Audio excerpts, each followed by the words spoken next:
नमस्कार, हरिओम. तर आपण मागील पाठामध्ये आपण योग दर्शनाच्या समाधी पादाचा शेवट केला होता. म्हणजे चिंतन पूर्ण झाल्याच्या नंतर आपण साधन पादाला प्रारंभ केला होता. बरोबर आहे. आणि तो साधन पाद प्रारंभ करण्यापूर्वी आपण समाधी पादातील विषयांचं पुनरावलोकन केलं होतं. विषयाला आपण प्रदक्षिणा केली होती. कोणकोणते विषय होते ते? योग व्याख्या, योगाचा अधिकार, योगाची व्याख्या, योग समाधीची स्थिती, इतर स्थिती, समाधी प्राप्तीचं साधन, मार्ग, अभ्यास, वैराग्य, समाधीचे प्रकार, संप्रज्ञात, असंप्रज्ञात, त्यानंतर काय? योग्यांचे प्रकार, विदेह योगी, प्रकृतीलीन योगी किंवा भव प्रत्यय समाधी आणि उपाय प्रत्यय समाधी हे पाहिलं. तीव्रतेसाठी उपाय पाहिले, 7 उपाय पाहिले तीव्रतेचे. चित्त प्रसादनाचे उपाय पाहिले, ईश्वर पाहिला, ईश्वराचं स्वरूप पाहिलं, ईश्वराचं लक्षण पाहिलं आणि ईश्वर प्रणिधानाचं स्वरूपही पाहिलं. आणि अशा प्रकारे अंतराय पाहिले. आणि तदनंतर 7 प्रकार आपण चित्तप्रसादनाचेही वेगवेगळे उपाय पाहिले. यथाभिमत ध्यानाद्वा, इथे थांबलो आपण. उपाय यथा अभिमत ध्यानाद्वा म्हणजे तुमच्या मनाला जो रुचेल तो उपाय करा असं सांगून विषय थांबवला. आणि तदनंतर कोणती समाधी? सबीज समाधी सांगितली. त्याच्या अगोदर काय सांगितलं? सवितर्का, निर्वितर्का, सविचारा, निर्विचारा, निर्विचार वैशारद्य, अध्यात्म प्रसाद. अध्यात्म प्रसाद सांगितला. त्यातून ऋतंभरा प्रज्ञेची प्राप्ती सांगितली. जी प्रज्ञा सत्य ज्ञानाला धारण करते, असत्य ज्ञान त्या बुद्धीला स्पर्शच करत नाही, अशी प्रज्ञेची प्राप्ती होते. आणि त्याही प्रज्ञेचे संस्कार होतात. आणि ते संस्कार काय करतात? अन्य संस्कार प्रतिबंधी, इतर संस्काराला प्रतिबंध करतात. मग संसारिक संस्कार बंद पडले, ऋतंभरेचे संस्कार झाले चित्तावरती. आणि ज्यावेळेस या ऋतंभरेचेही संस्कार थांबवले जातात, थांबले जातात, रोधन केले जातात, त्यावेळेसच काय निर्माण होते? निर्बीज समाधी प्राप्त होते. बरोबर आहे. तस्यापि निरोधे, त्या ऋतंभरा प्रज्ञेचे सुद्धा संस्कार रोध झाल्याच्या नंतर निर्बीज समाधीची प्राप्ती होते. आणि जी निर्बीज समाधी तीच योग चित्तवृत्ती निरोध, योग म्हणजेच समाधी या अर्थाने घेतलं होतं. त्यापाशी समाप्ती केली आणि समाधी पादाचा शेवट झाला. आणि लगोलग लगेचच विषय सुरू झाला. कारण काय सुरू झालं? हे काही विषय उपाय कळाले नाहीत आम्हाला, समाधी प्राप्ती काही झाली नाही आम्हाला बाबा. मग दुसरा पाद असा सुरू केला, साधन पाद नाव आहे त्याचं. साधन म्हणजे साधना, ज्यामध्ये साधनेचं वर्णन केलेलं आहे. कशाची साधना? चित्तवृत्ती निरोधाची साधना. कशाची? समाधी प्राप्तीची. बरं का? कैवल्य प्राप्तीची, मोक्ष प्राप्तीची साधना काय आहे, उपाय काय आहे, ते साधन सांगणार आहेत. म्हणून या पादाला नाव साधन पाद झालं. त्यानंतर मग अवतरणिका पाहिली आपण. अवतरणिका कशी पाहिली? स्थिर चित्त असणाऱ्यांसाठी योग सांगितलेला आहे अगोदर. प्रथम पादामध्ये ज्यांचं चित्त स्थिर अगोदरच आहे, अशांसाठी योग सांगितला गेला. मग आता चंचल चित्त असणारा सुद्धा कशा प्रकारे योगयुक्त होऊ शकतो, योगाची सिद्धी प्राप्त करू शकतो, हे सांगण्यासाठी द्वितीय पाद साधन पादाचा आरंभ केला. आणि त्यातील पहिल्या सूत्रातच काय सांगावं लागेल? मग साधना. दुसऱ्या पादाचं नाव काय आहे? साधन पाद. मग इथे काय सांगावं लागेल? साधन सांगावी लागतील. बरोबर आहे ना? असं नाही चालणार की दुकानावर नाव एक मध्ये माल वेगळाच ठेवायचा, असं कसं चालेल? बरोबर आहे ना? चला, विषय विनोदाचा नको, भाग जाईल दुसरीकडे मी. तर जे सांगितलं ते सुरू करावं लागेल. म्हणून दुसऱ्या पादातील पहिलं सूत्र काय घेतलेलं आहे? साधन सांगणार आहे. कोणतं साधन सांगितलं? क्रियायोग नामक साधन सांगितलं. साधनाचं नाव काय आहे? क्रियायोग. काय आहे नाव? क्रियायोग. आणि क्रियायोगामध्ये कशाचा अंतर्भाव होतो? बरं का? तिन्ही म्हणायचं नाही, याचं नाव आहे क्रियायोग. आणि क्रियायोगामध्ये 3 गोष्टीचा समावेश होतो. कोणकोणत्या तप, गोष्टीचा? स्वाध्याय आणि घटक आहेत ईश्वर त्यामध्ये. प्रणिधान. तपः स्वाध्यायेश्वर प्रणिधानानि क्रियायोग. क्रियायोग म्हणजे तप केलं पाहिजे, स्वाध्याय अनुष्ठान केलं पाहिजे आणि ईश्वर प्रणिधान याद्वारेच काय प्राप्त होणार आहे? समाधीची सिद्धी प्राप्त होणार आहे असं सांगत आहेत. आपण भाष्यही पाहिलं होतं काल. कसं पाहिलं होतं? ना तपस्विनो योगा सिद्ध्यति. जे तपस्वी नाहीत त्यांना योग सिद्ध होत नाही. जे तपस्वी नाहीत त्यांना योग सिद्ध होत नाही. आधुनिक काळातील योगी असे आहेत, खाऊन पिऊन गोळ्या औषधं उपचार सगळं सगळं करून एसी मध्ये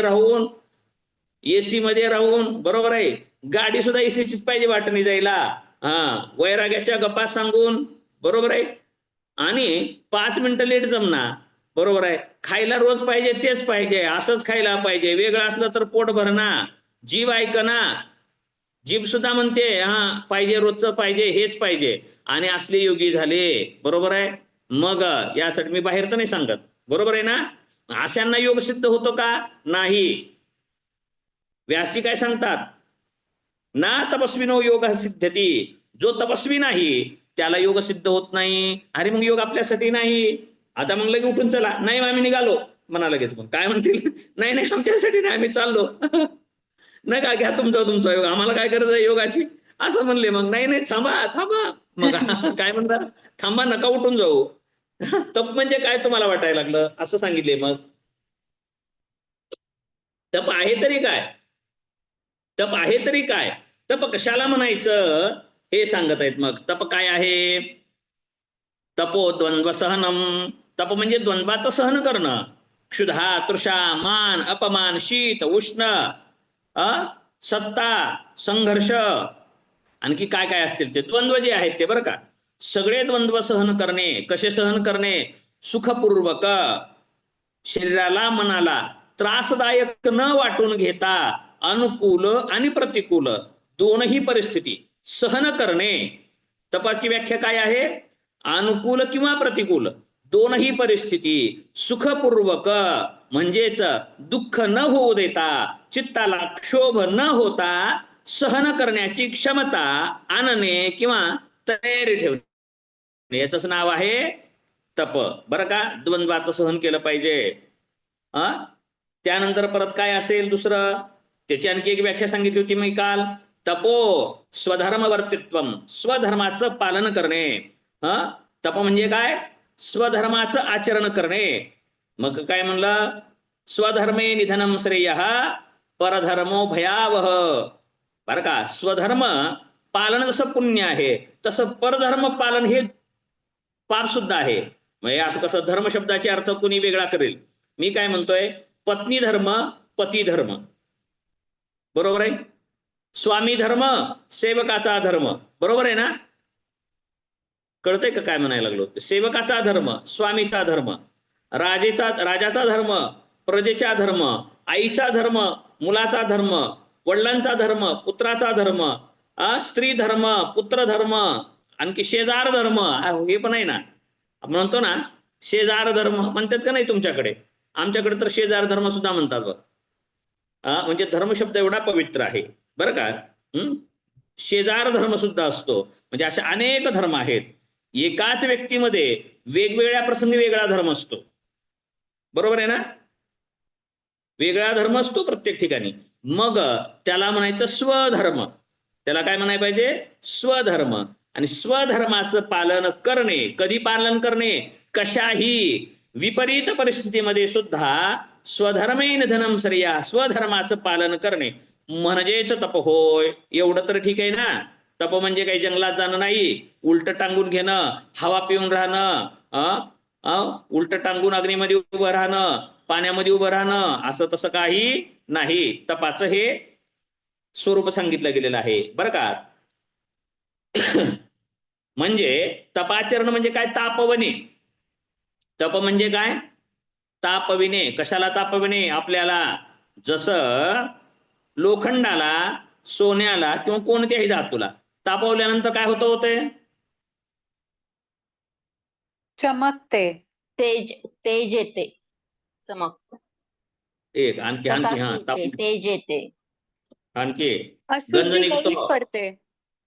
गंज निघून जातो म्हणजे मल निघून जातं. दुसरं लवचिक होतं, गुणवर्धन होतं.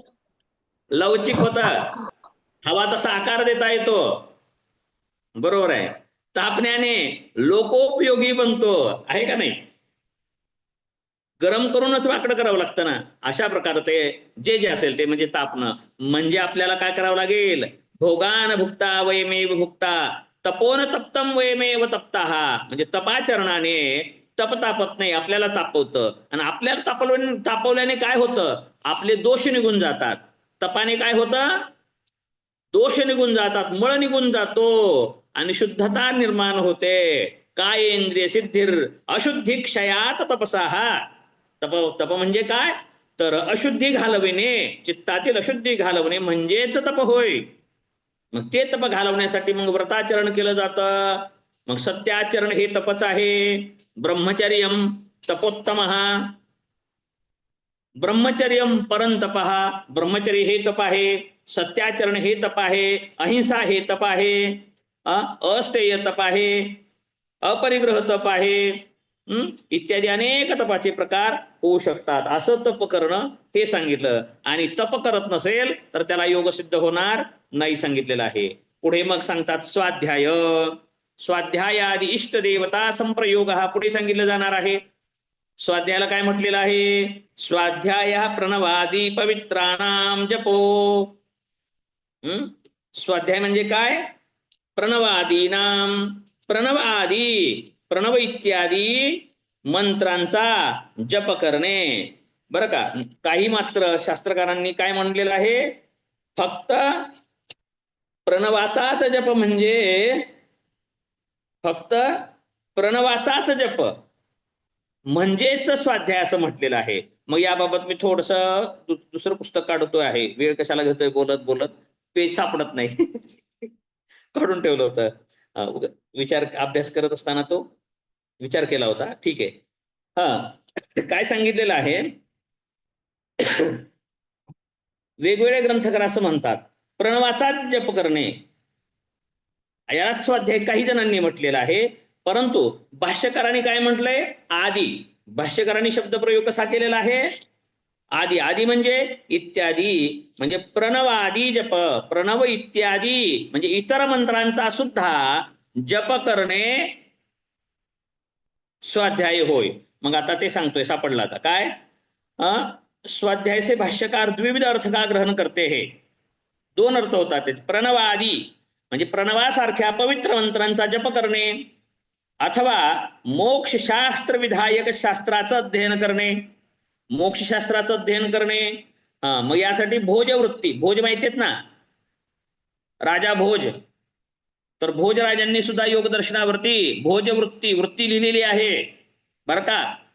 ठोसर सर, योगावरचे ग्रंथ व्यासभाष्यापाशी संपत नाहीत. योगसूत्रावरती तर संपतच नाही. योगसूत्रानंतर व्यासभाष्य झालं आणि व्यासभाष्याच्या नंतर भोज वृत्ती झाली. त्या भोजराजा काय सांगतात?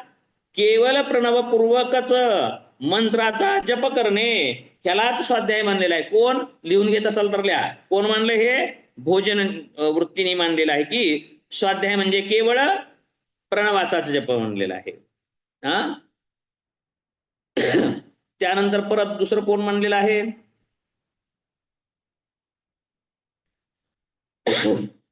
विज्ञान भिक्षू आहेत. त्याच्या अगोदर मणिप्रभाकार काय सांगतात ते पण आहे विषय. मणिप्रभा टीका हे सुद्धा आहे.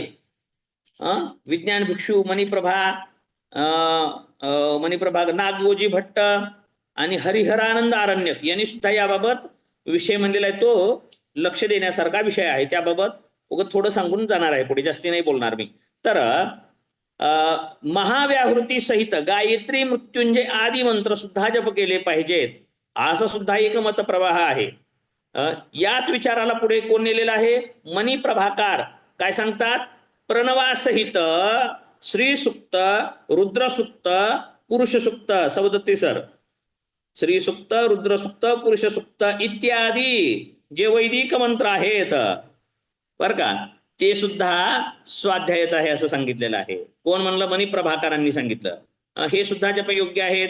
परत विज्ञान भिक्षुका आणि शंकर भगवतपाद भावा गणेश यांनी आणि नागोजी भट्ट यांनी सुद्धा सांगितलंय प्रणवाचे पक्षपाती आहेत, परंतु हरिहरानंद आरण्यक हे सुद्धा हे तर काय सांगतात, वाणीचा संयम म्हणजे स्वाध्याय म्हणलेला आहे. कोण?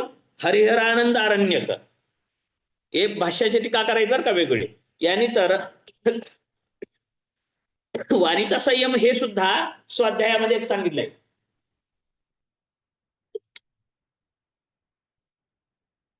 टिकला नाही उत्साह माझा बोलण्याचा. काय बोलायचं होतं काय बोललो. ठीक आहे, असू द्या. स्वाध्याय असा आहे प्रणवादीनम. बोर झालं थोडंसं, प्रभावीपणे नाही झालं सांगणं माझं. ठीक आहे, मला कळालं, प्रभाव नाही पडला, असू द्या. काय सांगतोय?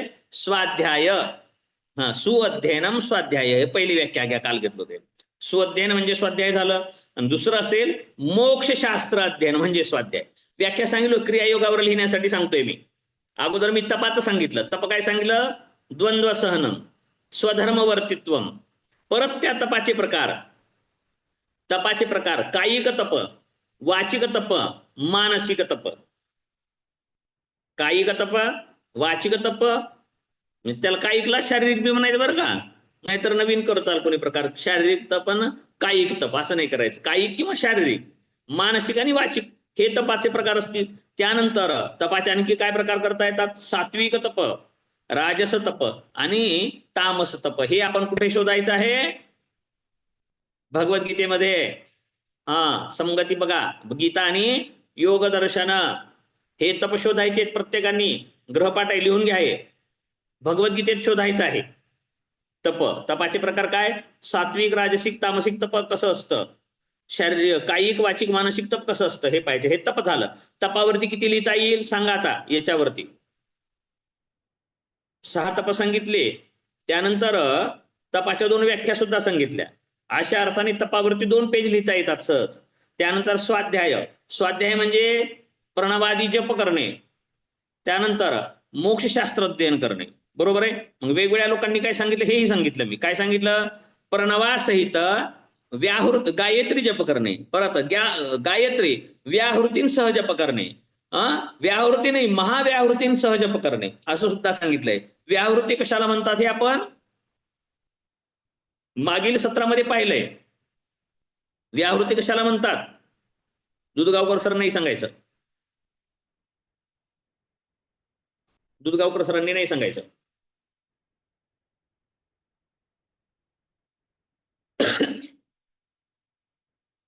असं तिथं श्लोक होता, सव्याहृतीम स प्रणवाम. गायत्रीचं स्मरण सांगितलं होतं. कसं? सव्याहृतीम स प्रणवाम म्हणजे गायत्री मंत्र कोणता आहे आणि त्याला व्याहृती जोडलेले आहेत. आता जर कळालं असेल, ओम भूः, ओम भुवः, ओम स्वः हे व्याहृती आहेत. मग त्यामध्ये त्रिव्याहृती, 3 व्याहृती म्हणजे भू, भुवः, स्वः, सप्तव्याहृती. बरोबर आहे. अशा प्रकारे व्याहृती म्हणतात त्याला बरं का. म्हणजे जप करण्याचे प्रकार आहेत. व्याहृतींचा प्रयोग करून ही जप केला जातो आणि व्याहृती रहित सुद्धा केला जातो आणि नुसत्या व्याहृतीसह केला जातो. कधी व्याहृती प्लस प्रणवासहितही जप केला जातो. आलं लक्षात? कळालं का? हो म्हणा. असा जप केला जातो. हे पण लिहा तिथे. वेगळं दिसलं पाहिजे ना आपलं लिहिण्याचा प्रकार. संध्याताईच करतील हे फॉलो, बाकीचे काही करणार नाहीत. त्याबाबत मी काही करू शकत नाही. पण संध्याताई लिहितील आणि तेच वेगळेपणा आहे ना लिहिण्याचा. आपला वेगळेपणा तोच आहे लिहिण्याचा. असं लिहिलं पाहिजे. कसं? स्वाध्याय, स्वाध्यायाचे प्रकार सांगितले. तपाचं तर झालं, तपाचा विषय सोडा, तपाचं तर खूपही लिहिला. स्वाध्याय, स्वाध्यायाच्या 2 व्याख्या. स्वाध्यायामध्ये मग प्रणव जप, प्रणवामध्ये मग सव्याहृती, गायत्री, प्रणवासहित गायत्री, महाव्याहृती सहित हे घेऊन लिहायचं तिथं. असाही जप करणं. काही भाष्यकारांना मान्य आहे असं म्हणा.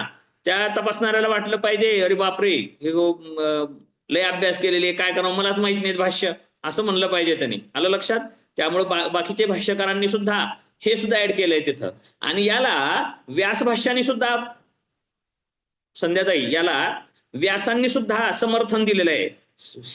काय म्हणलेलं आहे? कुठे समर्थन? व्यासांनी काय सांगितलंय?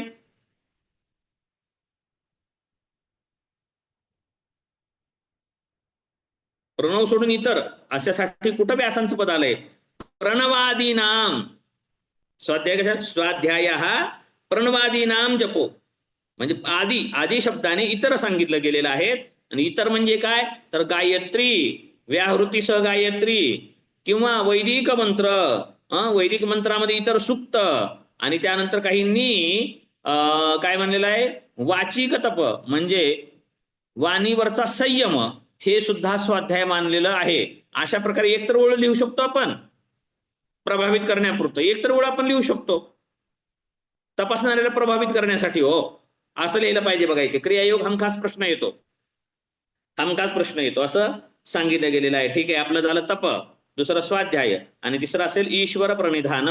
तर मग आपल्याला ईश्वरही झालेला आहे, ईश्वर प्रणिधानही झालेलं आहे. तर ईश्वर प्रणिधानम सर्व क्रियानाम परम गुरु अर्पणम तत्फल संन्यासो वा. कर्मफलाचा त्याग करणे म्हणजे ईश्वरीय भावने, ईश्वराचं अनुष्ठान, ईश्वर समर्पण भावनेनेच कर्म करणे, म्हणजे फलाची इच्छा न करता, फलाची आकांक्षा न धरता असं कर्म करणे म्हणजेच ईश्वर प्रणिधान सुद्धा होऊ शकतं. तज्जपस्तदर्थ भावनम, ते सुद्धा आपण लिहू शकतो. एवढा विषय आपला कालचा झालेला होता, एवढा विषय आपण कालच सांगितलेला होता. आता आपण आज द्वितीय सूत्र घेत आहोत. दुसरं सूत्र काय सांगतात? सही क्रियायोग हा, तो क्रियायोग निश्चयाने निम्नलिखित फळ उत्पन्न करतो. आता ह्या क्रियायोगाने काय होतो? ह्या क्रियायोगाने काय प्राप्त होतं? या क्रियायोगाच्या आचरणाने, या क्रियायोगाच्या साधनेने, अनुष्ठानाने काय प्राप्त होतं? तर दुसऱ्या सूत्रात सांगतात पतंजली, समाधी भावनार्थ क्लेश तनुकरणार्थश्च. समाधी भावनार्थ, समाधी भावनार्थ क्लेश तनुकरणार्थश्च, म्हणजे तो क्रियायोग समाधीची उत्पत्ती व अविद्या इत्यादी क्लेशांना निर्बल करण्यासाठी असतो. क्लासला काय झालं? बाहेर पडाय. हॅलो, हा नाही, करा जॉईन करायचं. हा, जॉईन करा, पळून जायला काय? ठीक आहे. तो क्रिया नाही, फोन लावला पळून गेलेलं लावलाय. नंबर आहेत ना माझ्याकडे सगळ्याच. कोण गेलेलं बघितलं मी खाली, म्हणून तर इकडे लक्ष चाललंय ना. मी कोण गेलं पळून नेमकं कळना गेलं, कळायला लागलं होतं मला. आज आंबड्या द्यायला कळायला लागलेलं होतं, गेले पळून म्हणलं. हा ठीक आहे, असो. तर समाधी भावनार्थ, समाधीची उत्पत्ती. भाव म्हणजे काय म्हणलात? पळून गेलेला नाही, मोबाईल मध्ये चार्जिंग संपलंय त्याच्यासाठी तुम्हाला नाही हो म्हणाय. तुम्हाला कुठं म्हणलोय मी? मला नाव ऐकू न आलं. घेतलं नाही कुणाला नाही म्हणलोय? नाही, ऐकू आलं मला. असू द्या, नाही, तुम्हाला उगं वाटलं. नाही, तुम्हाला नाही म्हणाय हो. असं नाव न घेता काही पण म्हणायचं. नाव घेऊन म्हणत नाही मी, एकाला कुठं म्हणलोय असं. नाही तसं नाही. काही निमित्त काही सांगायचं नाही, तसं चालू राहू द्या. हा, काय सांगत होतो? क्रियायोग काय करतो? समाधीची उत्पत्ती करतो आणि अविद्या इत्यादी क्लेशांना निर्बल करतो. मग यासाठी व्यासभाष्य वाचाय नकोय ना, फक्त आपण अर्थ वाचूयात व्यासभाष्याचा. या सूत्रात स्वीकारलेला तो क्रियायोग समाधी उत्पन्न करतो व क्लेश निर्बल करतो. तो त्या निर्बल झालेल्या क्लेशांना विवेक ख्यातीरूपी अग्नीद्वारे दग्ध बीजाप्रमाणे करील. त्यांना निर्बल करण्याने क्लेशांच्या संपर्कात रहित सत्व पृथक आहे म्हणजे बुद्धी व पुरुष पृथक आहे हे जाणून देणारी सूक्ष्म बुद्धी समाप्ताधिकारी असणारी बनून प्रकृतीमध्ये लीन होण्यास समर्थ होईल. काय काय आहे क्रियायोगाचं फल? भाष्यकाराने खूप छान सांगितलंय. काय सांगितलेलं आहे? तो क्लेशांना क्षीण करतो. एवढं आपल्याला कळालं क्लेश काय आहेत. आणि क्लेशांना क्षीण विवेक ख्यातीरूपी अग्नीद्वारे काय करतो? दग्ध बीजाप्रमाणे करील. कशाचे? क्लेशाचं बीज काय करतो? दग्ध बीज. दग्ध म्हणजे कळालं का? भाजलेलं बीज. भाजलेलं बीज मी सांगितलं होतं ना. भाजलेलं काय असतं? हरभरा भाजल्यानंतर पेरल्यावर उगवतो का? उगवत नसतो, बरोबर आहे. हरभरा असतो पण उगवत नाही, मग त्याला म्हणायचं दग्ध बीज झालेलं आहे. अशा प्रकारे क्लेशांना काय करतो? क्षीण करतो, निर्बल करतो. आणि क्लेशांच्या संपर्कात रहित सत्व. आता काय होतं मग? क्लेश रहित झाल्यामुळे बुद्धी आणि पुरुष पृथक दिसायला लागतात. पृथक म्हणजे वेगळे अनुभव यायला लागतो. आणि हे पृथकतेची जाणून करून देणारी सूक्ष्म बुद्धी काय करते? समाप्ताधिकारी असणारी प्रकृती आपण पाहिलं होतं. समाप्ताधिकार ऋतंभरा प्रज्ञेच्या अगोदर पाहिलं होतं बघा. अध्यात्म प्रसादाच्या वेळेस पाहिलं होतं. काय करते? समाप्ताधिकार करून बनून प्रकृतीमध्ये लीन होण्यास समर्थ होईल. काय होईल याच्यामुळे? मग क्लेश क्षीण होतील, समाधीमध्ये स्थिरता होईल, समाधी उत्पन्न करेल, त्यामुळे विवेक ख्याती उत्पन्न होईल, क्लेश दग्धबीज होतील, त्यातून काय होईल? पृथकतेचा अनुभव येईल, बुद्धीच्या आणि पुरुषाच्या वेगळेपणाची जाणीव होईल. आणि वेगळेपणाची जाणीव झाल्या की काय होतो? समाप्ताधिकार, वेगळेपणा होतो. कुणाचा? प्रकृती आणि पुरुषाचा वेगळेपणा होतो. वेगळं होतं म्हणजे काय होतं? केवल होतो. केवल होतो म्हणजे वेगळा होतो. वेगळा होतो म्हणजे काय झालं? कैवल्य. आणि त्यालाच काय म्हणलंय? प्रकृती लीन होणे, प्रकृतीमध्ये समाविष्ट होणे. कार्य हे कारणामध्ये लीन होते. कार्य प्रगट होत नाही. कुठे जातं कार्य? कारणामध्ये लीन होतं. कार्य कारणामध्ये लीन झाल्यानंतर प्रकृती पुरुषाचा संबंध विच्छेद होतो आणि कैवल्य प्राप्त होतं, दुःखमुक्ती होते. असा क्रम लावून दिला. ठीक आहे, आपण पुढे जाऊ. जास्त बोर नको व्हायला. बोर होईल असं नाही करायचं. कळायचं आहे आता इथून पुढे. अविद्या अस्मिता आहे प्रकरण पुढे कळायसारखं. ठीक आहे. आता मग शब्द काय प्रयोग केला होता सूत्रकारांनी? समाधी भावनार्थ क्लेश तनु करणार्थश्च. या क्रियायोगाच्या अनुष्ठानाने काय होतं? तर समाधीची प्राप्ती होते आणि क्लेश हे तनु होतात, क्लेश क्षीण होतात. आता मग आपल्याला क्लेश माहिती नाही. विषय काय निघाला मग इथे? आता विषय काय निघाला नवीन? क्लेश काय आहेत सांगा दीपाली ताई. काय सुरू झालं इथून नवीन प्रकरण? क्लेश. क्लेश. क्लेश काय हे का बरं प्रश्न पडला? तर म्हणले क्रियायोगाचं अनुष्ठान करण्याने क्लेश क्षीण होतात. बरोबर आहे. जे क्षीण होतात ते आम्हाला माहिती झालं पाहिजे ना. काय हो. क्षीण होतात? क्लेश क्लेश. क्षीण होतात. मग क्लेश सांगा ना आता काय आहेत. असं म्हणल्यानंतर तृतीय सूत्रामध्ये पतंजली सांगतात, आता क्लेश सांगतात. तिसरं सूत्र पाहायचं आहे. अविद्या अस्मिता रागद्वेष अभिनिवेशा पंचक्लेशा. अविद्या अस्मिता राग द्वेष अभिनिवेश अशा प्रकारचे 5 क्लेश आहेत. आणि हे 5 क्लेश काय होतात? क्रियायोगाने पण क्षीण होतात, तनु होतात, क्षीण होतात असं सांगितलेलं आहे. यासाठी हा विषय चालू झाला आहे. मग आता पाहायचं आपल्याला हे 5 क्लेश काय आहेत, त्याचं स्वरूप काय आहे. हे व्यवहारात दिसतात का प्रवीण सर? हे व्यवहारामध्ये पाहायचंय आता आपल्याला. क्लेश होतात का? दुःख होतं का कुणाला? हे योगाचा विषय म्हणजे कुठला बाहेरचा आहे असं नाही, आपल्याशी संबंधित आहे. दुःख होतं का सगळ्यांना? आपण पाहूयात पुन्हा. तर आता हे 5 क्लेश कोणकोणते आहेत पाहूयात. तर पहिला क्लेश आहे अविद्या. क्लेशचा अर्थ आहे 5 विपर्यय. भाष्यकाराने किती सुंदर सांगितलंय. क्लेशा इति पंच विपर्यया इत्यर्थः. 5 विपर्यय कुठे आलं होतं? संध्याताईने नाही सांगायचं, दुसऱ्याने सांगायचं. आता 5 विपर्यय दुधगावकर सरांनी सांगू नये, दोघांनी नाही सांगायचं, संध्याताईंनी पण नाही सांगायचं. मला माहिती आहे संध्याताई सांगतील, कारण आजच बोलल्यात मला. संध्याताई सांगतील.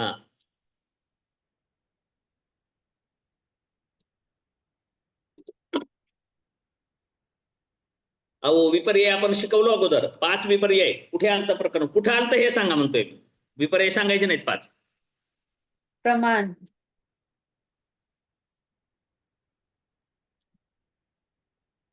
5 आहेत का विपर्यय मग तिथे? प्रमाणात कुठं विपर्यय येतं मग? नाही.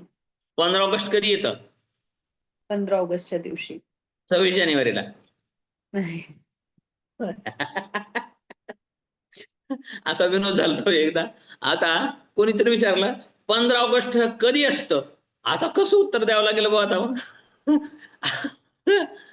15 ऑगस्ट कधी असतं? आता 15 ऑगस्ट दिवशी असतं. असं म्हणलं तर असं म्हणायला पाहिजे होतं स्वातंत्र्य दिन कधी असतो. असं ठीक आहे, स्वातंत्र्य दिन कधी असतो म्हणल्यानंतर आपण म्हणू की 15 ऑगस्टला स्वातंत्र्य दिन असतो. मग उत्तर देणाऱ्याने उत्तर दिलं 15 ऑगस्ट 26 जानेवारीला असतो. असं उत्तर झालं आता हे. सांगा आणखी दीपालीताई सांगितलात, बरं केलात, खूप छान झालं. हा, आता लक्षात राहतंय मग. आता लक्षात राहतंय. आता प्रमाण वेगळं आहे आणि विपर्य वेगळं आहे की हो. बरोबर आहे ना? 5 वृत्ती आहेत त्या. 5 वृत्ती आहेत आणि वेगवेगळ्या मोह वृत्ती हा आहेत. मोह वृत्ती, विपर्य आहे ना सर, मोह कल्पनिद्रा आणि मोह स्मृती. प्रमाण, विपर्य, विकल्प, निद्रा, हा, थांबा स्मृती. थांबा थांबा, पाशी सर हा जागे झालेत. हा हा मोह मोह एक आठवतं सर. हा. आता कुडके सरांनी हा. क्रमाने येणार आहे. बजाज साई सांगता का आता? सांगितलेत बरोबर आहे. स्मृतीच आहेत ना सर त्या. आता इतकं डिटेल मला प्रमाण, विकल्प, बरं जाऊ द्या, कुठलं हे प्रमाण, सांगा म्हणते. विपर्य. सौदत्ती सर सांगतील बहुतेक, ते चालू केलं त्यांनी. सर, सांगा योजना ताई. समाधी कुठे नाही, प्रमाण, विपर्य, विकल्प, निद्रा, स्मृती. नका मटका लावायला, खरंच आकडे आठवत नका लावू नाहीये. आता. आकडे नका लावू आता, एक चान्स होते. हा, मटका लावला लावा, अंदाजे लागलं तर लागलं. गोळी नाही हाणायची आता. हा, सौदत्ती सर सांगतील का? योजना ताई सांगतील का? वेळ व्हायला लागला हो. सर अविद्येचे क्लेश आहेत ना. 5 विपर्यय हा विषय कुठे आला होता म्हणतोय मी. काय करावं लागलं? वृत्तीमध्ये आला होता ना सर. विपर्य वृत्तीमध्ये येतो, 5 वृत्तीमध्ये आलं. जाऊ द्या, संध्याताईंनी सांगू द्या आता. संध्याताई सांगतील. सांख्य दर्शनामध्ये सर. हा बघा, 5 विपर्य म्हणले होते आणि सरांनी, पाशी सरांनी सांगितलं होतं मोह तेवढं सांगितलंय. अगोदर काय आहे? हा, महामोह.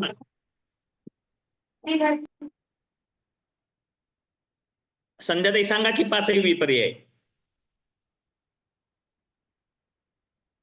मोह, महामोह, तम, महातम आणि मिश्रित काहीतरी असतात. तर 3च आठवतात. ठीक आहे ठीक आहे. तम, आता तम, तम तम मोह तम. महामोह तमिश्रण हा. अंधतमिश्रण. सापडलं. कॉपी केली त्यांनी. कॉपी केली. हा, कॉपी केली मला त्यांनी. 3च आठवले सर. 3च आठवले होते. अविद्या. आता ठीक आहे, आता असू दे, आता सांगतो मी. आता विषय झाला, जाग केलं फक्त बुद्धीला, कष्ट दिले थोडस. व्यायाम आहे बरं का हा बुद्धीचा. आपण विशिष्ट व्यायाम करून विशिष्ट अवयवाला आपण सक्रिय करतो, बरोबर आहे ना? असं व्यायाम करून इथे दंड बनवतो का नाही? होय, हे करून इथे बनवतो. छाती बनवण्यासाठी काहीतरी करतो, बरोबर आहे का? बोला ना हो. पायाच्या सुदृढतेसाठी पायाचा व्यायाम करतो. मग बुद्धीच्या सुदृढतेसाठी काय करावं लागेल? बुद्धीला ताण द्यावं लागेल. आलं लक्षात? बुद्धीला ताण दिलं की लक्षात राहतं, म्हणजे बुद्धीचा व्यायाम होतो, बुद्धी विकसित होते. यासाठी मी ताण दिला थोडासा आता, म्हणजे व्यायाम व्हावा म्हणून तुमचा. ठीक आहे, झाला आता व्यायाम. तर अविद्या आहे पहिली, क्लेश पहिला अविद्या आहे. अविद्येला विपर्य पहिला म्हणलं तम, बरं का? ठोसर सरांनी काढलंय ते, त्यांच्याकडे बघा. मग कॉपी कराय सुद्धा उपस्थित हुडकता आलं पाहिजे. किती लवकर हुडकलं त्यांनी, म्हणजे ते त्यांना लक्षात होतच. बरोबर आहे? कारण एवढ्या दर्शनामध्ये हुडकायचं कुठं, कसं हुडकावं हे तर कळावं लागेल. आणि लिहिलंय आपण हे तर लक्षात व्हावं लागेल. मग त्यामुळे हे सुद्धा स्तुती योग्य आहे, त्यांनी हुडकले लगेचच. तम काय आहे पहिलं? तम. तम म्हणजे अविद्या. तम म्हणजे अविद्या. अविद्यामुळे काय येतं? मोह. मोह म्हणजे राग. मोह म्हणजे राग. महामोह म्हणजे द्वेष. हा, द्वेष, राग, द्वेष. काय कुठं झालं? मोह, तम, मोह, महामोह. अविद्या, अस्मिता, राग. महामोह म्हणजे राग. तम, मोह, महामोह. अविद्या, अस्मिता, राग. आता द्वेष. द्वेष म्हणजे तमिश्र. आणि अभिनिवेश म्हणजे अंधतमिश्र. हा, अंधतमिश्र. आलं लक्षात? मोह, महामोह, नाही, तम, मोह, महामोह, तमिश्र, अंधतमिश्र. अशा प्रकारचे 5 विपर्य आहेत. ठीक आहे, वेळ नको जायला म्हणून आता थोडक्यात घेतो. अशा विपर्य आहेत 5, हे सांगितलेलं आहे. चला विषय आपण पुढे घेऊयात आता. तर हे 5 क्लेश आहेत. आता पुढे हे एका क्लेशाचं वर्णन येणार आहे. एका क्लेशाचं वर्णन येणारच आहे, ते आपण पुढील सूत्रामध्ये पाहूयात. परंतु ते सांगण्यापूर्वी 4थ्या सूत्रामध्ये काय सांगतात? अविद्या क्षेत्रमुत्तरेषाम प्रसुप्तत्वन विच्छिन्नोदाराणाम. मध्येच आणखी विषय आणला. विषय काय झाला होता? बजाजताई काय सुरू झालं? 5 क्लेश: अविद्या, पंचक्लेश. अस्मिता, राग, द्वेष, अभिनिवेश. 5 नावं सांगितले. 5 क्लेश आहेत बाबा. ठीक आहे, कळालं आपल्याला. मग 5चं तुम्ही म्हणणारच आहेत. दीपाली ते सांगणार आहेत की 5चंही वर्णन करा. म्हणणारच आहेत ना, आणि मग सांगणार पण आहेत. हो सर. मग ते सांगण्यापूर्वी असं सांगतात काय, तर पूर्वसूत्रात अविद्या शब्दापुढे आलेल्या अस्मिता इत्यादीच्या ज्या प्रसुप्त तन्विच्छिन्न उदार अवस्था असणाऱ्यांनाचे कारण अविद्या आहे. म्हणजे अविद्येच्या पुढे जे 4 क्लेश आहेत, कोणकोणते? अस्मिता, राग, द्वेष आणि अभिनिवेश. हे जे 4 आहेत, यांच्या 4 अवस्था असतात. मीटिंग लीव कर, घरी का? गेस्ट आलेले आहेत. ठीक आहे, ठीक आहे, ठीक आहे. सर. व्हिडिओ पहा युट्यूब वरती पहा. हो हो हो सर हो. हा, ठीक आहे, युट्यूब वरती पाहू शकता तुम्ही. ठीक आहे, तर काय सांगत होतो मी? तर 5 क्लेश आहेत. काय होतं विषय, काय होतो?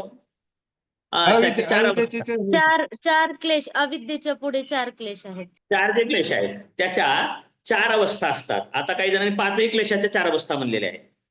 काही ग्रंथकार इतर वाचल्यानंतर थोडंसं होतंय असं, परंतु पुढील 4 जे हे आहेत, कारण अविद्या ही क्लेशांची जननी आहे. क्लेश शब्दाचा अर्थ दुःख, बरं का? क्लेश शब्दाचा अर्थ आहे दुःख. अविद्या ही दुःखाची जननी आहे. आपण बौद्ध दर्शनामध्ये पाहिलं होतं, बरोबर आहे ना? सर्व द्वादश निदान किंवा प्रतित्य समुत्पाद, उत्पादाचं प्रतिती काय? अंतिम प्रतिती म्हणजे असणे अविद्या. अविद्येच्या असण्याने बाकीच्यांचे असणे होतं, समुत्पाद होतो. असा प्रतित्य समुत्पाद पाहिला होता. अविद्याच सर्व क्लेशांची जननी आहे, आणि या अविद्येपासून क्लेश बाकीचे तयार होतात. कोणते? तर अस्मिता, राग, द्वेष आणि अभिनिवेश. याचा पण व्यवहारिक स्वरूप पाहायचं आहे सगळं. तर हे सांगण्यापूर्वी सूत्रकारांनी काय सांगितलं? या 4 क्लेशांच्या 4 प्रकारच्या अवस्था असतात. कशा प्रकारच्या 4 अवस्था? पहिली अवस्था प्रसुप्त, लिहून घ्या. क्लेशांची अवस्था कशी असते? एक प्रसुप्त अवस्था, दुसरी तनु अवस्था, दुसरी तनु नावाची अवस्था असते, प्रसुप्त तनु. त्यानंतर तिसरी विच्छिन्न नावाची अवस्था असते, आणि चौथी उदार नावाची अवस्था असते. उदारानाम प्रसुप्त, तनु, विच्छिन्न आणि उदार असते. काय? क्लेश, क्लेशांची अवस्था असते. ठीक आहे, तर आपल्याला या सूत्रामध्ये आपल्याला अविद्या काय आहे, अस्मिता काय आहे हे पाहायचंय का? नाही, इथे सांगितलंच नाही ना, पुढे सांगितलं जाणार आहे ना, बरोबर आहे? पुढे अविद्या काय आहे हे सांगितलं जाणार आहे, अस्मिता काय आहे हे सांगितलं जाणार आहे. म्हणून आपण या सूत्रामध्ये अगोदर गडबड करणार नाही की अविद्येचं काय आहे, अविद्या कशाला म्हणायचं, अस्मिता कशाला म्हणायचं, मी सांगणार. योजना ते आलं का लक्षात मी काय म्हणतोय? इथे न सांगता आपण त्या सूत्रामध्ये ते सांगणार आहोत. मग आता इथे काय सांगणं अपेक्षित आहे आपल्याला हे सांगा. आता या सूत्रात आपल्याला काय सांगायचंय? क्लेशाच्या अवस्था. हा, क्लेश पुढे सांगितले जाणार आहेत. क्लेशांच्या 4 अवस्था. तर त्या 4 अवस्था आपण आता सांगणार आहोत, आणि इथे 4 अवस्था सांगून थांबणार आहे बरं का मी. आणि 4 अवस्था मी उदाहरण घेऊन सांगणार आहे, समजेल असं सांगणार आहे. ठीक आहे, तर अविद्या म्हणजे अज्ञान आहे. प्रवीण सर वा जागे. अविद्या म्हणजे अज्ञान आहे. प्रत्येकालाच ज्ञान आहे, प्रत्येकालाच ज्ञान आहे, बरोबर आहे? आपण ज्ञानी आहोत का? नाही नाही नाही, आम्हाला ज्ञान आहे. कशाचं ज्ञान आहे? कमवायचं ज्ञान आहे. आम्हाला ज्ञान कशाचं आहे? पैसा मिळवण्याचं. आम्हाला ज्ञान कशाचं आहे? पैसा इन्व्हेस्ट करण्याचं. आम्हाला ज्ञान कशाचं आहे? स्वयंपाक बनवण्याचं. आम्हाला ज्ञान कसं आहे? उत्कृष्ट पद्धतीने स्वयंपाक बनवण्याचं ज्ञान आहे. आम्हाला काय आहे? आणखी काही काय काय, कुणाला कम्प्युटरचं ज्ञान असेल, कुणाला इंजिनिअरिंगचं असेल, कुणाला काय काय काय काय चिकित्सा क्षेत्राचं ज्ञान असेल, शरीराचं. प्रत्येकाला ज्ञान आहे. परंतु ही अविद्या काय आहे? कशाचं ज्ञान आहे मग आपल्याला? तर स्वरूपाचं ज्ञान आहे. हे तर कळालं. विषय काय आहे? सगळं ज्ञान आहे बाबा, आम्हाला सगळं ज्ञान आहे, बरोबर आहे. परंतु शरीर जगवण्याचं ज्ञान आहे आम्हाला, बरोबर आहे. परंतु मरण टाळण्याचं ज्ञान आपल्याकडे नाही. आपल्याकडे ज्ञान कोणतं नाही? मरणास थांबवण्याचं ज्ञान नाही, परत जन्म मिळवण्याचं न मिळण्याचं ज्ञान नाही, बरं का. सुखी होण्याचं ज्ञान नाही आपल्याला. म्हणून आपण काय आहोत? अज्ञानी आहोत. आणि यालाच म्हणले अविद्या. आणि अविद्येपासून 4 क्लेश होतात. त्याच्या अवस्था 4 असतात. कोणकोणत्या? प्रसुप्त अवस्था, तनु अवस्था, विच्छिन्न अवस्था आणि उदार अवस्था. प्रसुप्त अवस्था अशी असते पहा, प्रसुप्त म्हणजे प्रसुप्त, सुप्त म्हणजे दडलेले, झोपलेला. लपलेले. झोपलेला. झोपलेले. हा. झोपलेला. प्र म्हणजे काय? प्रकर्षाने, पासीसर. प्रसुप्त, सुप्त नाही नुसतं, प्रसुप्त, प्रकर्षाने सुप्त, हा, बेहोश, गाढ झोपेत. विषय गाढ गाढ झोपेत, झोपेत बेहोश. आहे. हा, मग एकच क्लेशांची अवस्था आहे काय? प्रसुप्त. तर कोल्हटकर सांगतात बरं का याबाबत, त्यांचं घेतो इथे विषय. शास्त्रकारांनी सांगितलंय, या भाष्यकारांनी असं सांगितलंय पहा. अविद्या आत्रा विद्याम, नाही चुकलं इथं, अविद्याम क्षेत्रम प्रसव भूमीर उत्तरेशा अस्मितादीनाम. बरं का, हे जो क्लेश आहे तो कसा असतो? प्रसुप्त असतो. प्रसुप्त म्हणजे झोपलेल्या अवस्थेत, गाढ अवस्थेमध्ये, प्रगाढ अवस्थेमध्ये. तर प्रगाढ अवस्थेत आता क्लेश काय आहे पाहूयात आपण. क्लेश म्हणजे काय? अज्ञान आहे. अज्ञानाचंही स्वरूप आहे. क्लेशामध्ये आपल्याला ह्या ज्या अवस्था आहे त्यामध्ये आपल्याला वासना सुद्धा म्हणू शकतो. याला कोल्हटकरांनी वासना म्हटले. काय म्हणलेलं आहे? वासना. आता आपण याला वासना नाव देऊ. प्रसुप्त वासना, तनु वासना, विच्छिन्न वासना आणि उदार वासना. वासना तर कळाला, मग इच्छा. वासना म्हणजे इच्छा. तर प्रसुप्त इच्छा. आता पाहूयात, आता कुणाला कशाची इच्छा आहे, कुणाला कशाची इच्छा आहे. मग आपण अनंत वर्षापासून अनंत जन्म घेत आलेलो आहोत, अनेक अनेक जन्म घेत आलेलो आहोत, हे सत्य आहे. आणि अनेक जन्माचे आपल्या चित्तावरती, बुद्धीवरती संस्कार आहेत. हे आपण दर्शनामध्ये पाहिले, संस्कार असतात चित्तावरती. बरोबर आहे, चित्तावरती संस्कार असतात. आणि दर्शनातही पाहिले आपण, पहिल्या पादात, समाधी पादात पाहिलेले चित्तावरती संस्कार असतात. हे अनादी काळाचे आहेत. परंतु अनादी काळाचे संस्कार, काही संस्कार प्रसुप्त असतात, काही संस्कार जागृत अवस्थात, काही विच्छिन्न असतात, काही उदार असतात. तर ते संस्कार कसे आहेत हे पाहतो आपण. इथे काय पाहायचंय मग? याच्या अवस्था 4 प्रकारच्या वासनेच्या. मग आपल्या चित्तामध्ये तर अनेक अनेक वासना आहेत, नुसत्या मोजक्या वासना नाही आहेत. हजारो लाखो करोडो वासना आहेत.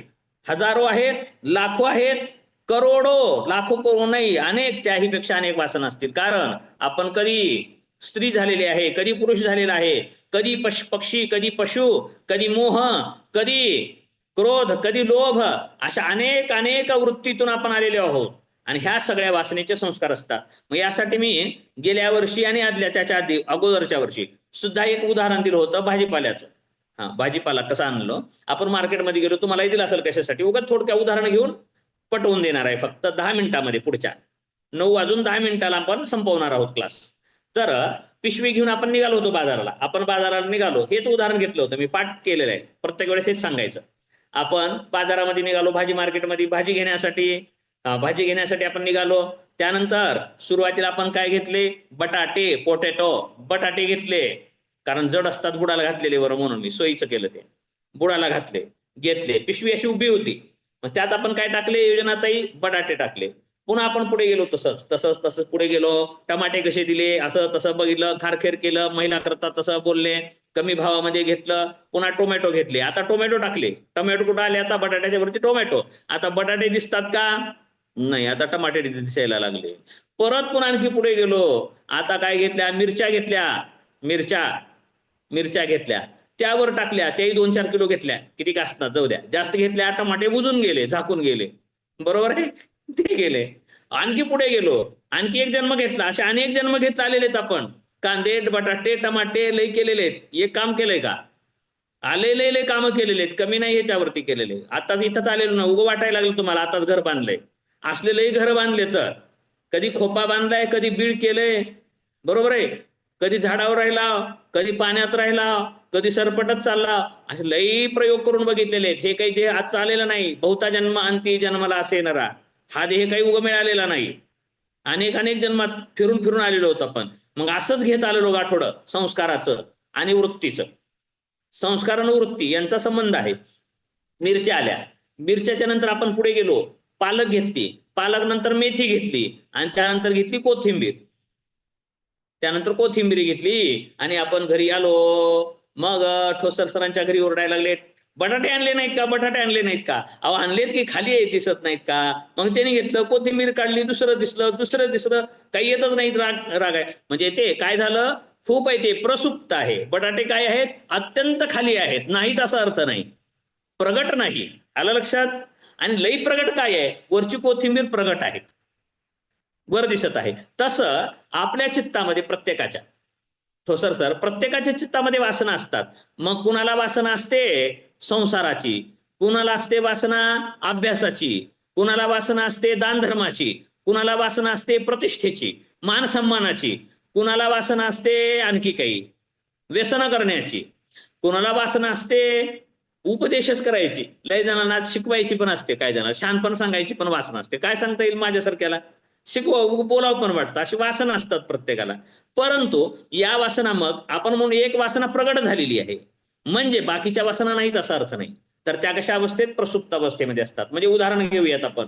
म्हणजे आपण कुण्या जन्मामध्ये डाकू होतो सर, प्रत्येक डाकू बसतील कदाचित, काय सांगता येतं. आता साधू झालाय आणि अनेक जन्मापूर्वी तो डाकू होता, गुंड होता, दारू गुटखा मावा काय काय काय काय सगळे व्यसन करत होता. मग या जन्मामध्ये तर दिसत नाही, त्याचा हे तर स्वभाव दिसतोय का आता, दिसत नाही. लई सज्जन आहे, आपण काय म्हणू, खूप सज्जन आहे. मग सज्जनता ही वासना प्रगट झालेली आहे म्हणजे मग त्याच्याकडे दुर्जनता नाही असं नाही, परंतु ती वासना त्याची कशी झालेली आहे, पहिली प्रकार प्रसुप्त, ती काय झालेली आहे, प्रसुप्त झालेली आहे, गाढ निद्रेमध्ये गेलेली आहे म्हणून ते प्रगट दिसत नाही आपल्याला. चांगल्या व्यक्तीमधला वाईट गुण दिसत नाही. मग आपण उलट घेऊयात आता. मग कोणी व्यक्ती खूपच वाईट आहे, ठोसर सर खूपच वाईट आहे व्यक्ती, वाईट आहे, खूप वाईट आहे, वाईट आहे, मग त्याच्यामधली कोणती वासना प्रसुप्त असेल, चांगलेपणाची वासना, शुभ वासना ही प्रसुप्त आहे. कुठंच दिसत नाही बघा चांगलं, कुठंच शोधावं म्हणलं तर चांगलं वागत नाही, पण असतो ते प्रसुप्त झालेलं आहे. म्हणजे ही वासना प्रसुप्त झाली बरं का. म्हणजे बाकीच्या वासना त्या वासनेवरती आलेल्या आहेत आणि ते सांदीला गेलेली आहे, दूर लोटली गेलेली आहे, ह्याला म्हणायचं प्रसुप्त वासना. ही प्रसुप्त वासना सुप्त आहेत, गाढ आहेत. याच्याकडून कर्म घडतं का, घडत नाही. आपण काय पाहिलं, संस्काराद्वारे वासनेद्वारे संध्याताई स्फुरणा होते. काय म्हणतात, चल कर हे काम कर, चल कर काम, बरोबर आहे. आणि आपण कृती करत राहतो. आपण कर्म करण्यापूर्वी विचार होतो, मनामध्ये बुद्धीमध्ये स्फुरणा होते आणि ते आपण करायला लागतो, बरोबर आहे. मग ती स्फुरणा कशामुळे होते, संस्कारामुळे होते, वासनेमुळे होते. अनेक जन्माची वासना असते. तर मग चांगल्या व्यक्तीमध्ये वाईट वासना दबलेली असते म्हणजे प्रसुप्त असते आणि वाईट व्यक्तीमध्ये चांगली प्रसुप्त असते. अशा प्रकारे मग प्रत्येकाची कोणती ना कोणती वासना आहेच आहे प्रत्येकामध्ये. म्हणजे प्रत्येकामध्ये कित्येक वासना प्रसुप्त अवस्थेत आहेत, हे कळालं, याला म्हणायचं प्रसुप्त वासना. ठीक आहे. मग काय उदाहरणं घेता येईल अनेक. परत दुसरी असेल तनु वासना. तनु वासना ही कशी असते तर स्मरण करून देणारी असते. फक्त काय करून देते, स्मरण करून देते, परंतु कृती पर्यवसाना नसते. म्हणजे सुस्त, कोणी म्हणलं व्यसन करू नये बरं का, दारू पिऊ नये, गांजा गुटखा मावा करू नये, चांगलं वागावं, असं असतं. परंतु कधी कधी वाटतं, म्हणतात बघा लोक कधी, काय हो चांगलं वागून चांगल्याच मागं वनवास आहे, काही खरं नाही, पाप कोण बघितलंय, पुढचा जन्म कोण बघितलंय, चलो लगे रहो, काय होत नाही, अशी वासना निर्माण झाली, बरोबर आहे. परंतु कृतीत उतरत नाही, जाऊ द्या राहू द्या बा, काय बंद पडलं, आपण चांगलं आहोत. हा, आपण फक्त स्मरण होतं, कसं असेल बरं, नाही हे चुकलं, यापेक्षा आपण काय म्हणू, नाही आपण लय निर्व्यसनी आहे, समजा मी खूपच निर्व्यसनी आहे, परंतु उगाच कधीतरी वाटणं, स्फुरणा होणं, काय पिऊन पाहावं, आपण व्यसन करून पाहावं बाबा, असं वाटलं म्हणजे हे काय आहे, तनु स्मरण करून देत आहे वासना, बरं का. प्रसुप्त नाही ही वासना, कशी आहे, तनु स्वरूपात आहे. तनु म्हणजे स्मरण करून देते, बुद्धीमध्ये स्फुरणा होते, परंतु कृतीत उतरत नाही, याला म्हणायचं तनु प्रकारची वासना. मग कोणती पण असू दे. आता ह्याच्यामध्ये मी गोष्टी सांगितल्या त्यापैकी मग चांगली वासना असो वाईट वासना असो, म्हणजे चांगल्या व्यक्तीमध्ये वाईट वासना तनु स्वरूपामध्ये असू शकते. मग तनुमध्ये म्हणल्यावर कधीतरी प्रगट होईल, असं होऊ शकतं. परंतु तनु हे प्रगट होत नाही, कृतीत उतरत नाही, फक्त स्मरण करून देणारी असते. आता पुढे जाऊयात. तिसरी नंबरची वासना कोणती होती, विच्छिन्न वासना. विच्छिन्न शब्दाचा अर्थ काय आहे, म्हणजे इतरत्र पसरलेली. हा, तुटलेली, छिन्न भिन्न केलं, कापलेली, तुकडे, हा छान, तुकडे झालेली, तुकडे झालेली, विच्छिन्न तुकडे पडले तिचे. म्हणजे कशाने तुकडे पडले आणि कुणी पाडले, तर मग पाहूयात आता. हे उदाहरण सांगतो. विच्छिन्न वासना कशी असते, तर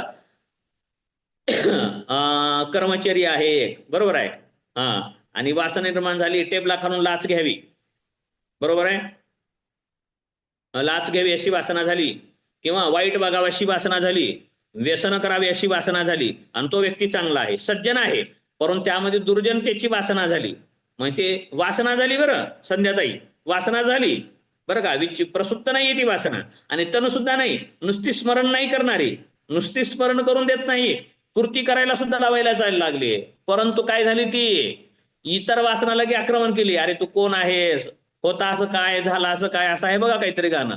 अरे तू कोण आहेस म्हणले, तुला शोभतंय का, काय काय घंट्याभरची मजा आणि जीवनाची सजा नको करू, नको नको म्हणा गुंतू माया जाळी, काळ आला जवळी ग्रासावया, नको नको वासनेच्या संगे नको जाऊ म्हणा, पहा त्या रावणा कैसे झाले. अरे मनाला म्हणलं, एक वासना सांगितलं नको नको, माग नको जाऊ, त्या रावणाचं कसं झालं बघ, काय झालं तो रावणाचं म्हणे, काय झालं रावणाचं नुसतं नाही, पुढील चरणामध्ये सांगितलं, इंद्रा पडली भगे, चंद्र झाला काळा, नारद चुकला चाळा भजनाचा. या वासनेने भल्या भल्यांना वाटेला लावलेला आहे, आणि तू कशाला नंदाला जातोस, नको रे बाबा म्हणलं, राहिलं, माघार घेतली. मग काय म्हणायचं, ह्याला विच्छिन्न वासना. म्हणजे कोणत्या वासनेने, उदार वासनेने या वासनेला छिन्न विच्छिन्न केलं. नाही म्हणले मी हे आहे, नाही मी करणार, हे वाईट काम मी करणार नाही, अशी भावना झाली. म्हणजे चांगल्या वासनेने वाईट वासनेला विच्छिन्न केलं. आलं लक्षात योजनाताई? म्हणजे विच्छिन्न नावाची वासना कशी असते, इतर वासनेने या वासनेला तोडलं, तुकडे केले, याचे ह्याचं चालू दिलं नाही, याला म्हणायचे विच्छिन्न. म्हणजे काही चांगली मंगळी अशा अर्थानं नाही. उलट असं घेऊयात आपण, एक व्यक्ती वाईटच आहे समजा, व्यसन करतो आणि त्याला उगाच वासना झाली, खूप व्यसन केलेत बाबा, खूप आपण वाईट वागलोय, वाईट वागून आपण काय आता चांगलं वागावं असं त्याला वाटलं, चांगलं वागावं वाटलं, परंतु टिकलं नाही त्याचं. तर वाईट वासनेने त्यावरती आक्रमण केलं आणि चांगलं वागावं वाटलं, ते त्याचं विच्छिन्न झालं आणि तो वाईटच वागायला लागला. म्हणजे काय झालं, वाईट वासनेने शुभ वासनेला विच्छिन्न केलं. हो, म्हणजे कोणीतरी संस्कार कोणत्या संस्काराला विच्छिन्न करतो, याला म्हणायचं विच्छिन्न अवस्था. क्लेशांची अवस्था ही विच्छिन्न झाली. याला लक्षात, प्रसुप्त, तनु आणि विच्छिन्न हे 3 झाले. आणि चौथा प्रकार आहे उदार वासना. कोणतं असेल, उदार. उदार म्हणले असं तर कळेल, उदार म्हणजे कसं हो, सांगा बरं आता.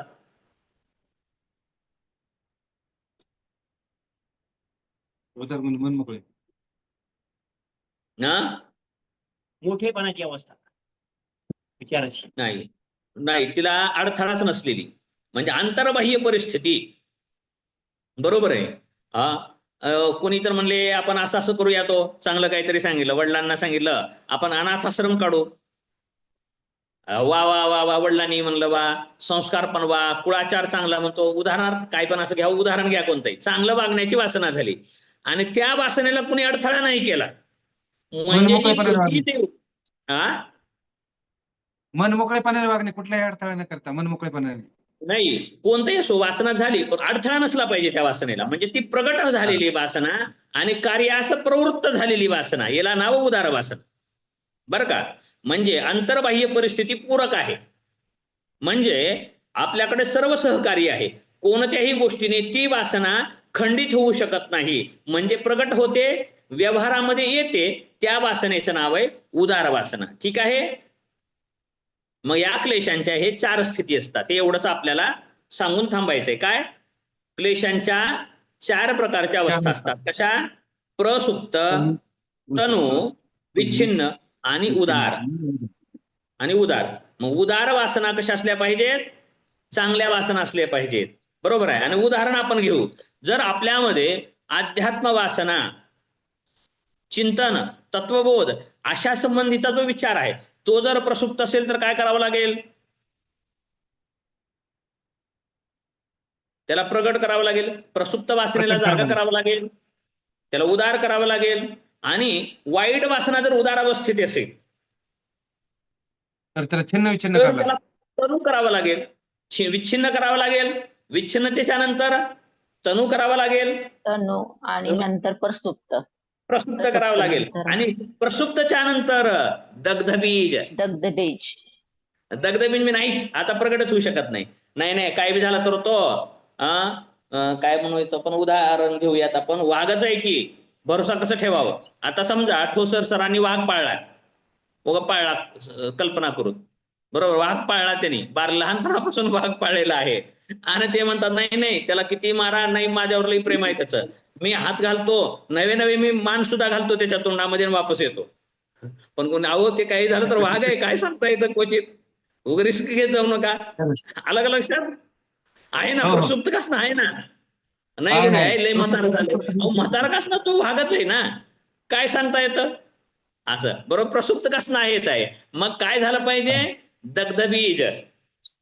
दग्धबीज म्हणजे हरभरा आहे, आंबा आहे, जो काही जे बीज आहे, जमिनीत पडलं, त्याला पाऊस पाणी जर प्राप्त झालं तर ते वापणारच आहे, त्याचे गुण ते दाखवणारच आहे. म्हणून प्रसुप्त असलेलं येऊ शकेल, प्रसुप्तचं उदार होऊ शकेल, उदारचं प्रसुप्त होऊ शकेल, परंतु भाजलेलं वापू शकणार नाही.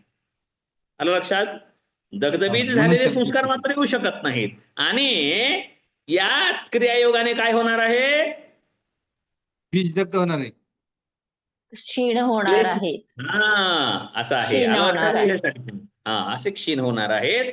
तर ही साधना तपस्वाध्याय ईश्वर प्रणिधानाने चांगले संस्कार प्रकट केले जातात, आणि वासनेचे संस्कार, प्रपंचाचे संस्कार, विपरीत संस्कार हे दाबले जाऊन दग्धबीज केले जातात. असं विवेक ख्यातीपर्यंत पोहोचवण्यात येतं. आणि कैवल्याची प्राप्तीसाठी म्हणून क्रियायोग नावाचा हा प्रकार सांगितलाय पासी सर. क्रियायोग नावाचा हा साधना सांगितलेली आहे. तर आपण कुठपर्यंत आलोय आता, क्लेश 5 क्लेशांच्या सांगितले 4 आपण. अवस्था. आणि त्याच्या अगोदर आणि त्याच्या 4 क्लेशांचे 5 प्रकार सांगितले आपण. क्लेशांचे 5 प्रकार सांगितले, आणि या क्लेशांच्या 4 अवस्था पाहिल्या. ठीक आहे. आणि 4 अवस्था आपल्याला कळालेल्या आहेत. हो का, हो म्हणा ना. Yes sir. क्लेशांच्या अवस्था आपल्याला कळालेल्या आहेत. मग तदनंतर आता काय विषय पुढे येणार आहे, पुढे येईल अविद्या नावाचा क्लेशाचं स्वरूप काय आहे, अस्मिता नावाच्या क्लेशाचं स्वरूप काय आहे, अविद्या अस्मिता राग नावाच्या क्लेशाचं स्वरूप काय आहे, आणि अभिनिवेश नावाच्या क्लेशाचं स्वरूप काय आहे. बरोबर आहे. आणि हे क्लेश आता त्यानंतर पुन्हा काय, ते सूक्ष्म कसे केले जातात, प्रतिप्रसव साधना सांगितली गेलेली आहे. हे सांगत सांगत आपल्याला अष्टांग योगाकडे जाता येईल. पुढील आठवड्यामध्ये आपला तास होईल आता, त्यावेळेस आपण ते पाहूयात. थांबायचं, काही कळालंय का नाही सांगा. कळालं. कळालंय ना. उदारचं सांगा थोडं आणखी. उदार वासना. उदार वासना म्हणजे प्रकट वासना. प्रकट म्हणजे काय, तर उदाहरणार्थ पाहूयात. समजा उदाहरणार्थ काय सांगू मी, दयाभाव तुमच्यामध्ये आहे, चांगली भावना आहे, आणि तुमचं कुळ, शिळ, जाती, मित्र, परिवार, अर्थ, सगळी परिस्थिती अनुकूल आहे. तुम्हाला काहीतरी करावं वाटलं, ही वासना झाली, काय पण असू द्या, आणि तुम्हाला ते सगळं पोषक वातावरण आहे. कळालं का लक्षात. कोणीच अडवलं नाही, मग ह्याला काय म्हणायचं, उदार. म्हणजे सरळ अडवलेले नाही, त्याला काहीच अडथळा नसलेली, म्हणजे कृतीमध्ये उतरण्यायोग्य वासना म्हणजे उदार वासना. मग ही चांगलीच धरू नका, वाईट पण धरूयात आपण. मी गुंड आहे, अनुकूल परिस्थिती त्याच्या अनुकूल आहे, त्याला अडथळा नाही. विच्छिन्नाला अडथळा आहे ना, दुसरी वासना दाबते त्याला. तर आणि फक्त समोर अनुकूल आणि प्रतिकूल साठी आहेत ना, हे समजा चांगल्या आणि वाईट साठी येतात 4 अवस्था. चांगलं वाईट पण नाही, वासना मात्र कुणाच्या चित्तात प्रत्येकाकडेच असते. आता समजा दुसऱ्या अर्थाने घेऊयात. आता मी गुंड आहे, सुपारी घेतो मारायची मी, बरं का, दारू पितो, गांजा, गुटखा, काय काय सगळं समजा. बरं, आता त्याच्यात म्हणून कशाला घ्यावं काहीतरी, सगळेच व्यसन करतोय उदाहरणार्थ, बरं का. आणि मला इच्छा झाली काय, चांगलं व्हायची, आज बसायचंय प्यायला, उदाहरण घ्या, बरं का. आणि मग ह्याला अडथळा आहे का काही नाही, मित्र पण तसलेच ना. वा वा वा, आंधळा मागतो 1 डोळा 2 डिळे, चला मग काय आहे ह्याला म्हणायचं उदार. वाईट वागा वाटलं, पण वासनेला काही अडथळा आला का? नाही. कुणी आई वडिलांनी म्हणले का नाही नाही हे चुकीचं आहे? नाही, आई वडील पण म्हणले. असतात काही जणांचे बरं का, वा वा काय आपण खूप कमवलंय, हा तू आपण खूप कमवलंय, काही पण कर, कोणी अडथळा आला तर मला सांग, हा कोण अडवतोय बघूत. मग काय म्हणायचं, वाईट बाबतीत सुद्धा असू शकतं, म्हणजे अडथळा रहित परिस्थिती. म्हणजे मला वाईट वागण्यासाठी जर काहीच अडथळा नसेल तर त्याला म्हणायचं उदार वासना. आलं लक्षात? मग ते उदारता सुद्धा प्रसुप्तमध्ये न्यावी लागेल, आणि चांगली वासना जी प्रसुप्त आहे ती उदारता न्यावी लागेल. हे मानसशास्त्र आहे. कुडके सर बोललो होतो ना मी, योगशास्त्र हे कुणाचाच धाक शरीरशास्त्र. नसणे, हा कुणाचाच धाक नसणे. काही वाईट करायचं म्हटलं तर त्या व्यक्तीला कुणाचाच धाक नाही, कुणालाच धाक तो म्हणजे धाक घाबरत नाही, नाही असा तो. आपलं स्वतःच हो. आपलं मन म्हणजे अंतर्बाह्य मन. एक मन म्हणतं नको करू असं नाही, हा. दोन्ही मन म्हणतात करत चल लगे रहो, दोन्ही मन म्हणतात. मग चांगल्या बाबतीत असू शकतो किंवा वाईट, असा अर्थ. मी याच्यात वाईट बाबतीत, वासना आणि चांगली दोन्ही. वासना म्हणलेली नाही बरं का. काही जण गल्लत असे हा. करतील की उदार वासना म्हणजे चांगली वासना, असा अर्थ नव्हे. नाही. कळालंय का कन्सेप्ट? अडथळाविना असलेली वासना, मग कार्य कुठल्याही पद्धतीचं असू द्या. चांगली असो ना वाईट असो, पण अडथळा नसलेली वासना, बरं का. आणि प्रसुप्त वासना चांगली असो अथवा वाईट असो पण प्रसुप्त आहे. चांगलं वागणं सुद्धा काही जणांमध्ये प्रसुप्त आहे. संध्याताई, चांगलं वागणं प्रसुप्त आहे, आणि काही जणांमध्ये वाईट वागणं प्रसुप्त आहे, परंतु सगळंच आहे. बरोबर आहे का? व्यक्ती खूपच सज्जन आहे, म्हणजे त्याच्यातलं वाईटपणा प्रसुप्त अवस्थेत आहे. हो. प्रसुप्त आहे, नाही नाही त्याच्याकडे नाही म्हणता येणार नाही, कारण जन्म घेतलेला आहे त्याने. मुक्त झालाय का मग तो? कैवल्य प्राप्त झालेला आहे का तो? असंप्रज्ञात समाधी प्राप्त झाली आहे का? नाही. नाही. मग तो काय आहे? अनेक जन्म घेतलाय. मग का घेतलाय? वगैरे कामात आलाय का? रिकाम आलेलं नसतं, गाठोडं घेतलेलंच असतं. कर्मशय घेऊन हा? आलाय सोबत. हा कर्मशय सोबत म्हणजे घेऊन आलाय. कर्माशय नाही नाही, प्रत्येक जन्मामध्ये आम्ही चांगलंच करून आलो. लाख जन्मापूर्वी तर वाईट वागला असशील, लाख नाही 10 लाख जन्मापूर्वी, करोडो जन्मापूर्वी तर असेल. म्हणूनच प्रसुप्त आहे ना, कारण खूप कालावधी गेला. आपण बटाट्याचं उदाहरण घेतलं होतं, सगळ्यात बुडाला गेले ते. बुडाला आहे ना ते, वर वर वर वर चांगलं चांगलं चांगलं करत गेलंय, पण वाईट आहे, पण बुडाला बसलेला आहे. त्याला वाईटाला काढूनच टाकलं पाहिजे. नवे नवे आपल्याला काय करायचे? वासनेचे सगळेच संस्कार दग्ध करायचे आहेत. सगळेच संस्कार दग्ध करायचे. चांगलं न मंगळ काही नाही इथे. फक्त हे मानसशास्त्र सांगत होतो मी. मी काय सांगत होतो? योगदर्शन हे काय आहे? मानसशास्त्र आहे. या अर्थाने सांगतोय की आपल्याला या गोष्टीचा वापर करून क्लेश तनु करणार्थश्च, दुधगावकर सर, तपाने, स्वाध्यायाने आणि ईश्वर प्रणिधानाने आपल्याला, दुधगावकर सर सायकोलॉजी शिकवत आहेत 4th सेमिस्टरला. हो सर, हो सर. तर या गोष्टीने काय करता येतं? सुप्त गोष्टी प्रगट करता येतात, आणि प्रगट गोष्टीला सुप्ततेमध्ये घालता येतं, बरं का. हे योगदर्शनाने सिद्ध करता येतं. आधुनिक मानसशास्त्राला हे करता येत नाही. म्हणून हे मानसोपचार सुद्धा आहे. योग हा शरीराच्या रोगाचाच उपचार करत नाही, तर मनाचा सुद्धा उपचार करणारा आहे. आणि आधुनिक मानसशास्त्र हे आधुनिक काळात घडलेल्या घटनाबाबतच सांगतं. हे घडले म्हणून काय करावं लागेल, लहानपणापासूनच पाहतं. परंतु योग दर्शन आपल्याला तपासणी कुठली करून देतं? मागच्या जन्माची तपासणी करून देतं. हा व्यक्ती असा का वागतोय? मग काय म्हणतात आधुनिक मानसशास्त्र? ह्याचं बालपण कुठं गेलं? लहानपणी हा कुठे राहत होता? आजी आजोबापाशी होता का? कोणत्या गावात होता? असं का वागायला लागलं हे म्हातारं? मग लहानपणापासून पाहिजे. परंतु परंतु योगदर्शन काय सांगेल? याचा पूर्वजन्म काय होता? पूर्वजन्म काय होता? हा, मग आधुनिक मानसशास्त्र उपाय काय करतं? मग काउन्सिलिंग करतं आणि गोष्टी सांगतं. आणि हे मानसशास्त्र काय करतं? तपाचरण करायला सांगतं. आपलं मानसशास्त्र स्वाध्याय करायला सांगतं. आपलं मानसशास्त्र ईश्वर प्रणिधान करायला सांगतं, प्रणवाचा जप करायला लावतं, आणि याद्वारे क्लेश क्षीण केले जातात. आलं लक्षात? त्यामुळे मानसोपचार आहे हा. ठीक आहे, आपण थांबूयात, वाढेल विषय. हरिओम. मीटिंग.